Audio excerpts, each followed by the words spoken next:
Tafsir fi Zilalil Quran oleh Asy-Syahid Sayyid Qutb, terjemahan oleh Datuk Yusof Zaki. Semoga Allah memberkati beliau. Surah Al-Falaq, surah seluruh makhluk, surah yang ke-113. Surah ini diturunkan di Makkah, mengandungi 5 ayat. Bismillahirrahmanirrahim. Qul a'udzu birabbil falaq min syarri ma khalaq wa min syarri ghasikin idza waqab wa min syarri naffasati fil 'uqad wa min syarri hasidin idza hasad. Bismillahirrahmanirrahim. Dengan nama Allah yang Maha Penyayang dan Maha Pengasih. Qul a'udzu birabbil falaq. Katakanlah, aku pohon perlindungan pada Tuhan seluruh makhluk. Min syarri ma khalaq, dari kejahatan sebarang makhluk yang telah diciptanya. Wa min syarri ghasikin idza waqab, dan dari kejahatan malam apabila meresap. Wa min syarri naffasati fil 'uqad, dan dari kejahatan tukang-tukang sihir yang menghembus pada tali-tali yang disimpul. Wa min syarri hasidin idza hasad, dan dari kejahatan pendengki apabila ia berdengki. Surah Al-Falaq dan surah An-Nas merupakan satu arahan dari Allah mula-mula kepada nabi-nabi sallallahu alaihi wasallam, nabinya sallallahu alaihi wasallam, dan kemudian pada para mukminin supaya memohon perlindungan dan naungan pada Allah dari segala kejadian yang menakutkan, sama ada yang sulit atau yang terang, sama ada yang tidak diketahui atau yang diketahui secara umum atau secara terperinci, seolah-olah Allah membuka perlindungan dan naungannya pada mereka sambil berseru dengan penuh kasih sayang, marilah ke sini, marilah masuk ke dalam perlindungan dan naunganku, marilah ke tempat yang aman, yang memberi perlindungan, yang memberi ketenangan kepada kamu. Marilah, aku tahu kamu lemah dan mempunyai banyak musuh, dan di sekeliling kamu berbagai-bagai kejadian menakutkan. Hanya di sini saja keamanan, ketenteraman dan kedamaian untuk kamu. Oleh kerana itulah kedua-dua surah ini dimulai dengan arahan ini. Qul a'udzu birabbil falaq. Katakanlah, aku pohon perlindungan pada Tuhan seluruh makhluk. Qul a'udzu birabbin nas. Katakanlah, aku pohon perlindungan pada Tuhan yang memelihara manusia. Mengenai kisah turunnya surah ini terdapat beberapa athar yang semuanya sesuai dengan bayangan yang kami telah nyatakan tadi. Dari keterangan athar-athar ini jelaslah bahawa Rasulullah SAW telah memperlihatkan kegembiraan yang mendalam terhadap turunnya surah ini. Dari Aqabah Ibnu Amir radhiyallahu an, Rasulullah SAW telah bersabda, tidaklah engkau mengetahui ayat-ayat yang telah diturunkan pada malam ini, iaitu ayat-ayat yang tidak didapati seumpamanya, iaitu Qul a'udzu birabbil falaq dan Qul a'udzu birabbin nas. Dari Jabir radhiyallahu an katanya, sabda Rasulullah sallallahu alaihi wasallam, bacalah wahai Jabir. Aku menjawab, demi bapaku dan ibuku. Baca apa wahai Rasulullah? Sabdanya, bacalah Qul a'udzu birabbil falaq dan wa Qul a'udzu birabbin nas. Lalu aku pun membaca kedua-duanya. Kemudian beliau bersabda, bacalah kedua-dua surah ini dan engkau tidak akan mendapat membaca surah yang serupa dengan kedua-duanya. dari Zar ibnu Habash, katanya, aku bertanya Ubay ibnu Ka'b radhiyallahu anhu tentang muazziwatin. Wahai Abu Munzir, saudaramu Abu Mas'ud telah berkata begini-begini. Lalu dia menjawab, aku telah bertanya Rasulullah sallallahu alaihi wasallam, dan jawab beliau, aku diperintah berkata kul.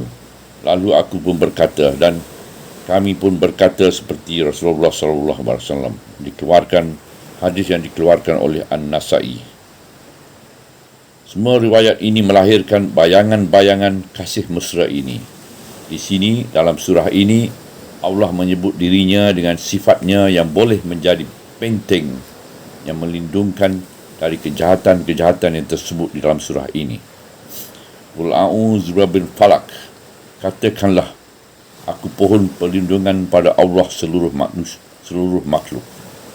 Di antara pengertian al-falaq ialah waktu bagi dan seluruh makhluk. Pengertian ini ditujukan kepada segala kejadian yang dilahirkan ke alam al-wujud dan alam al-hayat, sebagaimana diterangkan di dalam surah An'am ayat 95. Sesungguhnya Allah lah yang melahirkan tumbuh-tumbuhan dari butir dan biji benih. Dia mengeluarkan yang hidup dari yang mati dan mengeluarkan yang mati dari yang hidup. Juga dari firman selanjutnya di dalam ayat 96, dialah yang melahirkan pagi dan menciptakan malam untuk beristirahat dan menciptakan matahari dan bulan untuk perkiraan. Sama ada dipakai dengan pengertian aku pohon perlindungan pada Tuhan yang menjadi waktu pagi yang memberi keamanan dengan cahaya siang dari segala kejahatan yang sulit dan tersembunyi, atau dipakai dengan pengertian aku pohon perlindungan pada Tuhan seluruh makhluk yang memberi keamanan dari segala kejahatan makhluk, maka kedua-dua pengertian ini adalah sesuai dengan ayat-ayat yang kemudian. Min syarri ma khalaq, dari kejahatan sebarang makhluk yang telah diciptakannya. Maksudnya ialah dari kejahatan makhluk seluruhnya, kerana setiap makhluk itu ada buruknya dan ada baiknya di dalam keadaan-keadaan tertentu. Dan di pohon perlindungan ini, di sini ialah dari keburukan dan kejahatan agar kebaikan sahaja yang tinggal. Allah yang menciptakan seluruh makhluk itu adalah berkuasa pula mengarah dan mentadbir keadaan-keadaan makhluk-makhluk itu supaya timbul yang baiknya bukan yang buruknya. Wa min syarri ghasikin iza waqab, dan dari kejahatan malam apabila meresap. Maksudnya ialah dari kejahatan malam dan segala apa yang ada di malam hari. Apabila malam menyelubungi bumi, maka ketika itu malam sendiri menjadi sesuatu yang menakutkan. Tambahan pula yang menimbulkan kemungkinan berlakunya segala sesuatu yang tidak diketahui, seperti diserang binatang ganas, dimasuki pembunuh, dicerobohi musuh, dan didatangi serangga-serangga berbahaya. Di samping itu, di malam hari juga timbulnya berbagai-bagai fikiran karut dan berbagai-bagai perasaan duka nestapa yang mencekik dan melemaskan. Kegelapan malam menolong syaitan untuk bertindak dan menggoda. Kegelapan malam dan keseorangan di malam hari juga menggerakkan nafsu syahwat manusia dan dari bahaya sebarang makhluk yang nampak dan tidak nampak yang bergerak dan menyerang di waktu malam. Wa min syarrin nafasati fil uqad, dan dari kejahatan tukang-tukang sihir yang menghembus pada tali-tali yang disimpul. Maksudnya ialah dari kejahatan tukang-tukang sihir yang berusaha menimpakan bahaya dengan cara memperdayakan panca indera dan urat saraf seseorang dan menyampaikan saranan-saranan kepada jiwanya. Mereka membuat simpulan-simpulan tali dan menghembuskannya sebagai satu amalan tradisional sihir dan cara menyampaikan saranan-saranan. Ilmu sihir tidak mengubahkan hakikat-hakikat sesuatu dan tidak pula mewujudkan satu hakikat yang baru. Tetapi ia boleh membuat panca indera dan perasaan seseorang itu merasa apa yang dikehendaki tukang sihir. Inilah ilmu sihir seperti yang digambarkan oleh Quran Al-Karim dalam cerita Nabi Musa alaihissalam. Mereka berkata, "Wahai Musa, pilihlah sama ada engkau yang melemparkan dulu atau kami orang-orang yang memulakan melemparkannya." Jawab Musa, "Silalah kamu melemparkan dulu." Tiba-tiba tali-tali dan tongkat-tongkat mereka dengan pengaruh sihir mereka terperasan kepada Musa seolah berjalan. Lalu Musa merasa takut dalam hatinya. Kami berfirman kepadanya, Janganlah engkau takut, kerana sesungguhnya engkaulah yang paling tinggi. Dan lemparkanlah tongkat yang ada di tangan kananmu, nescaya ia akan menelan apa yang dibuat mereka. Sesungguhnya apa yang dibuat mereka hanya tipu daya tukang sihir sahaja. Dan tukang sihir itu tidak akan menang walau dari mana sahaja ia datang. Surah Toha ayat 65 hingga 69. Demikianlah tali dan tongkat-tongkat sihir mereka tidak berubah menjadi ular-ular yang sebenar, tapi ia hanya membuat orang ramai dan Musa terperasan seolah-olah tongkat-tongkat itu ular-ular yang berjalan hingga menimbulkan perasaan takut dalam hati beliau. Lalu Allah meneguhkan hatinya. Kemudian hakikatnya sebenar terbuka apabila tongkat Musa benar-benar berubah menjadi seekor ular yang menelan semua tali-tali dan tongkat-tongkat tukang sihir yang palsu itu. Inilah tabiat ilmu sihir yang harus diterima oleh kita. Dan dengan tabiat inilah ilmu sihir memberi kesan kepada orang ramai, mencetuskan perasaan-perasaan tertentu mengikut saranan-saranan tukang sihir, iaitu perasaan-perasaan yang menakutkan mereka, mengganggu mereka dan mengarahkan mereka ke arah yang dikehendaki oleh tukang sihir. Sampai di sini cukuplah untuk kita memahami tabiat ilmu sihir dan rahsia hembusan pada simpulan-simpulan tali. Sihir itu suatu kejahatan dan bencana, dan hanya kepada Allah sahaja dapat dipohon perlindungan dan naungan dari gangguannya.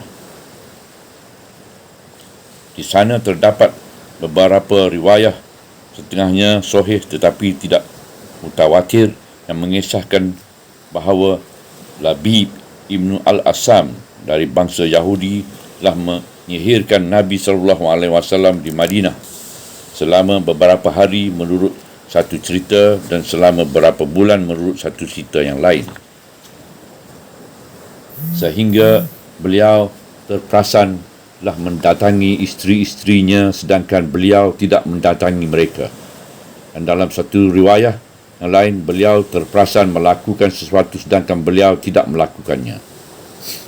Dan kedua-dua surah ini adalah diturunkan sebagai jampi kepada Rasulullah SAW. Oleh itu, apabila beliau menghadirkan bahan sihir yang dimaksudkan itu, setelah diberi mimpi kepadanya dan membaca kedua surah ini, maka terhurailah ikatan sihir itu pada beliau dan hilanglah segala gangguannya. Tetapi riwayat-riwayat ini bercanggah dengan dasar al-isbat al-nabawiyah, iaitu dasar setiap Nabi itu maksum di dalam segala tindakan dan kerja-kerja tablighnya. Riwayat-riwayat itu tidak sejajar dengan dasar akidah bahawa setiap perbuatan Rasulullah SAW dan setiap sabdanya merupakan suatu sunnah dan syariah. Begitu juga riwayat-riwayat itu bercanggah dengan keterangan Al-Quran yang menafikan bahawa Rasulullah SAW itu terkena sihir dan mendustakan kaum musyrikin yang yang membuat dakwaan yang bohong itu. Oleh kerana itu, kami terpaksa ketepikan riwayat-riwayat ini kerana hadis-hadis ahad tidak boleh dijadikan pegangan dalam perkara-perkara akidah. Tempat rujukan yang sebenar ialah Al-Quran, dan riwayat yang mutawatir merupakan syarat untuk diterima hadis-hadis yang ada hubungan dengan dasar-dasar akidah. Sedangkan riwayat-riwayat mengenai kisah Nabi SAW disihir itu tidak mutawatir. Tambahan pula mengikut pendapat yang kuat, kedua-dua surah ini adalah diturun di Mekah dan ini melemahkan asas riwayat-riwayat itu. Wa min syarri hasidin iza hasad, dan dari kejahatan pendengki apabila ia berdengki.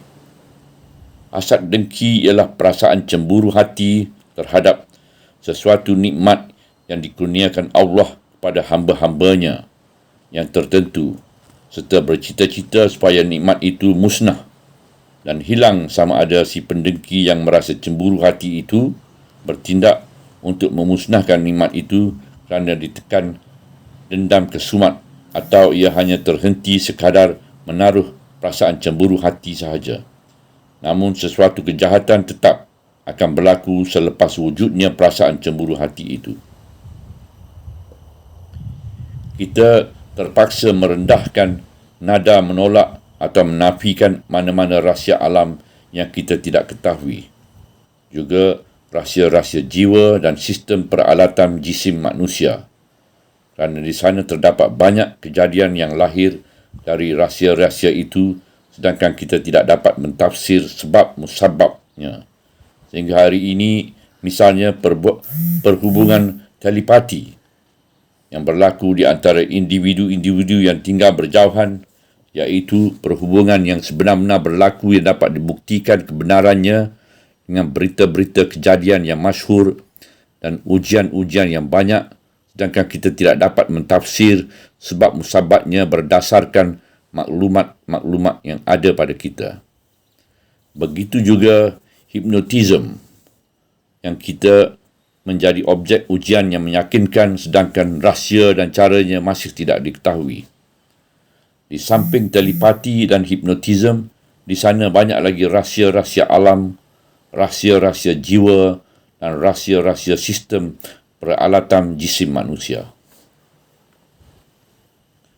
Oleh itu, apabila pendengki-pendengki itu berdengki dan mengarahkan perasaan cemburu hatinya kepada orang yang didengkikan, maka kita tidak ada jalan untuk menafikan adanya kesan-kesan buruk dari pengarahan perasaan itu dengan alasan kerana ilmu pengetahuan dan alat-alat yang ada pada kita tidak sampai pada rahsia kesan itu dan cara tindakannya. Kita tidak mengetahui bidang ini melainkan sedikit sahaja. Dan pengetahuan yang sedikit itu pun biasanya kita perolehi secara kebetulan sahaja dan kemudian ia mantap menjadi satu hakikat yang berlaku selepas itu. Pada hasad dengki terdapat bencana dan kejahatan yang perlu dipohon perlindungan dan naungan dari Allah agar terselamat darinya. Allah Subhanahu wa taala dengan limpah rahmatnya mengarahkan Rasulnya sallallahu alaihi wasallam dan sekalian umat di belakangnya supaya memohon perlindungan padanya dari bencana-bencana kejahatan hasad dengki itu, dan sudah tentu apabila mereka memohon padanya, ia akan melindungi mereka dari kejahatan-kejahatan itu baik secara umum maupun secara detail. Menurut riwayat Al-Imam Al-Bukhari dari Aisyah radhiyallahu an, katanya adalah Rasulullah sallallahu alaihi wasallam apabila beliau berada di tempat tidurnya setiap malam, beliau menemukan dua tapak tangannya, kemudian menghembuskan pada keduanya dan membaca Qul a'udzu birabbin nas dan Qul a'udzu birabbil falaq dan Qul huwallahu ahad. Kemudian beliau sapukan dengan kedua tapak tangannya semua bahagian tubuhnya yang dapat disapukan olehnya. Beliau mulakan di atas kepala dan muka dan ke bahagian hadapan badannya. Beliau berbuat demikian sebanyak 3 kali. Demikianlah diriwayatkan oleh para pengumpul hadis. Subhanallah walhamdulillah wa la ilaha illallah wallahu akbar wa la haula wa la quwwata illa billahil aliyyil azim. Subhanallah walhamdulillah wa la ilaha illallah wallahu akbar wa la haula wa la quwwata illa billahil aliyyil azim. Wa la haula wa la quwwata illa billahil aliyyil azim. Wa la haula wa la quwwata illa billahil aliyyil azim. Wa la haula wa la quwwata illa billahil aliyyil azim.